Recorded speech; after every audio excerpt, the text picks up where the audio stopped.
ये कहानी 3 करीबी दोस्तों हसन, बिलाल और फैसल की है, जो बचपन से एक साथ बड़े हुए। उनकी दोस्ती न सिर्फ दनीवी थी, बल्कि दीनी बुनियादों पर कायम थी। वो नमाज है जो उन्होंने एक दूसरे के साथ अदा की है। बाजमात के लिए मस्जिद जाते, कुरान पढ़ते, एक दूसरे को दीन की बातें याद दिलाते और बड़े कामों से बचने की कोशिश करते। हसन एक नहायत नर्म, गिफ्तार और दीनदार लड़का था, जो दूसरों को नरमी से समझाता। बिलाल मज़ाहिया मिजाज का था, लेकिन दीन के मामले में संजीदा, जबकि फैसल ज़हीन था, मगर वक्त के साथ साथ दुनिया की रंगीनियों की तरफ माइल होने लगा। कॉलेज में दाखिले के बाद फैसल की नई सोहबत बनी, जो दीन से दूर थी। वो नई महफिलों में शामिल होने लगा, रात गए पार्टियों में जाना, नमाजें छोड़ देना और माँ बाप से बदतमीजी जैसा रवैया अख्तियार करने लगा। हसन ने नरमी से कई बार उसे समझाया, उसे याद दिलाया कि कुरान व हदीस में कैसी सोहबत अख्तियार करने का हुक्म है। वो उसे हदीस भी सुनाता कि आदमी अपने दोस्त के दीन पर होता है, लिहाजा देखो कि तुम किसको दोस्त बनाते हो। मगर फैसल ने उसे नजरानदाज कर दिया।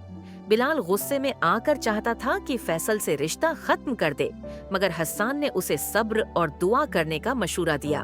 फिर एक दिन फैसल पर आजमाइश आई। उसकी नौकरी चली गई, दोस्तों ने किनारा कशी अख्तियार कर ली और वो अकेला रह गया। दिल और दिमाग बोझल हो चुके थे। इसी दौरान वो बीमार भी हो गया, हवा और जज्बाती तौर पर टूट गया। ऐसे में वही पुराने दोस्त हसन और बिलाल उसके पास आए। न उन्होंने माजी का ताना दिया, न दौरी का शकवा, बस उसे सहारा दिया, उसके लिए दुआ की और उसे अल्लाह की रहमत याद दिलाई। फैसल की आंखों में आंसू आ गए। उसने कई दिनों बाद अपने दोस्तों के साथ नमाज ईदा की और दिल की गहराई से तौबा की। फैसल ने खुद को संवारना शुरू किया। उसने दोबारा कुरान पढ़ना शुरू किया, वालिदैन से माफी मांगी और दीन की तरफ वापस पलट आया। अब वो तीनों दोस्त न सिर्फ आपस में मुत्तहद थे, बल्कि माशरे में नेकी की दावत के लिए सरगर्म हो गए।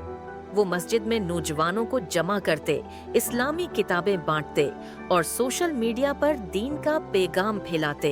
ये कहानी हमें सिखाती है कि दोस्त वही होते हैं जो हमें अल्लाह की तरफ बुलाते हैं। सच्चे दोस्त वो नहीं जो सिर्फ खुशी में साथ हों, बल्कि वो जो मुश्किल वक्त में भी दीन के रास्ते की याद दहानी कराएं। कुरान कहता है, इस दिन दोस्त एक दूसरे के दुश्मन होंगे सिवाय मुत्तकियों के।